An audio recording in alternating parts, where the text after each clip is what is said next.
CRPF का 86वां rising day समारोह है आज और राइजिंग डे समारोह में केंद्रीय गृह मंत्री अमित शाह शामिल हो रहे हैं। थोड़ी ही देर में राइजिंग डे परेड में शामिल होंगे केंद्रीय गृह मंत्री। बता दें मध्य प्रदेश के सीएम डॉक्टर मोहन यादव समारोह में शामिल हुए हैं, कार्यक्रम में पहुंच चुके हैं मुख्यमंत्री डॉक्टर मोहन यादव और सीआरपीएफ का राइजिंग डे समारोह है जिसमें बस कुछ ही मिनटों में केंद्रीय गृह मंत्री अमित शाह भी शामिल होंगे। तस्वीरें विस्तार न्यूज लगातार आपको दिखाता रहेगा। तो गृह मंत्री अमित शाह शामिल होंगे और देखिए नीमच पहुंचे हैं। 2 दिवसीय मध्य प्रदेश दौरे पर हैं केंद्रीय गृह मंत्री और आज इस कार्यक्रम में शामिल होने बीते दिन ही पहुंच गए। सीआरपीएफ का राइजिंग डे परेड समारोह है जिसकी तस्वीरें सामने आई हैं। कार्यक्रम की शुरुआत हो रही है और इसके साथ ही मध्य प्रदेश के सीएम डॉक्टर मोहन यादव भी इस कार्यक्रम में पहुंच चुके हैं।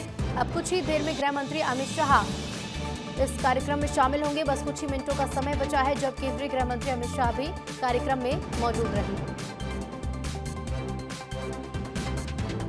तो नीमच में है केंद्रीय गृह मंत्री अमित शाह और देखिए सीआरपीएफ का राइजिंग डे प्रोग्राम आज आयोजित किया गया है नीमच में। और सीधे रुख करेंगे हमारे साथ संवाददाता पुनीत विजयवर्गीय नीमच से जुड़ गए हैं। पुनीत, 86वां राइजिंग डे समारोह है, मुख्यमंत्री भी पहुंच चुके हैं, तस्वीरें दिखाइएगा। अब बिल्कुल देखिए मेरे पीछे आपको नजर आ जाएंगे सीएम डॉक्टर मोहन यादव पहुंच चुके हैं और कुछ ही मिनटों में जैसा कि आप बता रहे हैं ऋतु, केंद्रीय गृह मंत्री अमित शाह भी यहां पर पहुंच जाएंगे और सबसे पहले वो इस कैंपस में आने के बाद जो शहीद हैं सीआरपीएफ के उनको श्रद्धांजलि अर्पित करेंगे, उनको पुष्पांजलि अर्पित करेंगे और उसके बाद सीधे यहाँ कार्यक्रम में शामिल होंगे। कार्यक्रम में आने के बाद परेड शुरू होगी और परेड की सलामी भी वो लेंगे। तो देखिए 86वां इनका स्थापना दिवस है और काफ़ी गौरवान्वित वाला यह पल है सीआरपीएफ के लिए क्योंकि इस कार्यक्रम में शामिल होने के लिए खुद केंद्रीय गृह मंत्री पहुंच रहे हैं। इससे पहले नीमच के इसी कैंपस में तत्कालीन केंद्रीय गृह मंत्री राजनाथ सिंह भी इस परेड में शामिल होने के लिए पहुंच चुके हैं। परेड दस्ता यदि मैं आपको दिखाऊं ऋतु तो 8 दस्ते हैं जो इस परेड में शामिल होंगे। इसमें 2 बैंड भी शामिल हैं और सबसे अच्छी बात यह है कि जो पहला दस्ता है वो महिला बल का है, तो महिला बल इसको पूरा लीड करेगी, सबसे आगे वो चलते हुए नजर आएंगी। उसके बाद में पूरा दस्ता जो अलग अलग जो यूनिट्स है उस यूनिट्स की यूनिफॉर्म भी हमें यहाँ पर नजर आ जाएगी।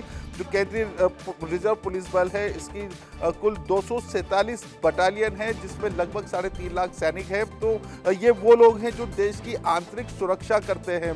देश में जब भी कोई इस तरह की परिस्थिति निर्मित होती है, जब इनकी जरूरत होती है तो मैदान पर उतरते हैं, लोगों की सुरक्षा करते हैं। तो निश्चित तौर पर जिस तरह से इनका काम है तारीफ कर चुके हैं खुद केंद्रीय गृह मंत्री अमित शाह और उन्होंने भरोसा भी जताया है। सबसे अधिक विश्वास भी यदि किसी पैरा मिलिट्री पर है तो सीआरपीएफ पर ही केंद्रीय गृह मंत्री जता चुके हैं। तो आज वो खुद इस कार्यक्रम में पधार रहे हैं, उन्हें इन्विटेशन दिया गया था तो यहाँ पर शामिल होने के लिए पहुँच रहे हैं। एक और बात यह है ऋतु की जो सीआरपीएफ के जितने भी बड़े अधिकारी हैं जो देश भर में तैनात है, भले जम्मू कश्मीर से कन्याकुमारी हो या कच्छ से लेकर अरुणाचल प्रदेश हो, जितने भी बड़े पदाधिकारी सीआरपीएफ के हैं वो सब यहाँ परेड में शामिल होने के लिए पहुंचे हैं। तो इनके लिए काफ़ी अच्छा यह पल है जिसमें खुद केंद्रीय गृह मंत्री शामिल होने के लिए पहुंच रहे हैं और परेड की सलामी लेंगे। तो देखिए कुछ ही देर में यह कार्यक्रम शुरू हो जाएगा और सीएम डॉक्टर मोहन यादव पहुंच चुके हैं। कल रात को लगभग 10:30 पौने 11 बजे केंद्रीय गृह मंत्री अमित शाह नीमच पहुंच चुके थे और सीआरपीएफ की जो ऑफिसर्स मैस है उसी में ही वो रुके थे, वहीं पर ही सीएम डॉक्टर मोहन यादव भी रुके थे।